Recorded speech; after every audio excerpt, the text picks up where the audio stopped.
So for me, I was sitting in a conversation with the leadership team at Gilead, and we were doing a project for them. And I hadn't connected the dots, but they were like sort of giving us an overview of Gilead and all the amazing things that they've done. And it so turns out one of them was curing hepatitis C, and they were the ones that did the clinical trial that actually ended up proving to be FDA approved cure. Turns out my dad had hepatitis C at Cleveland Clinic and was part of that clinical trial. Wow.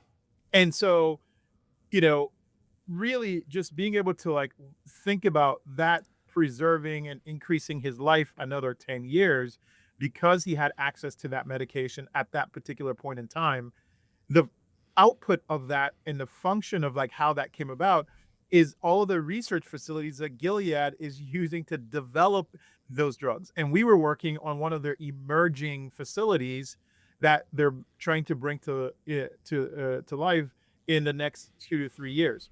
Now, think Mhm. about that. Every delay on that project means that the researchers that are working on some of the most persistent and critical problems of our time from a health perspective don't have access to the tools and the resources to bring that online to solve problems come up with cures that have real life implication like my dad.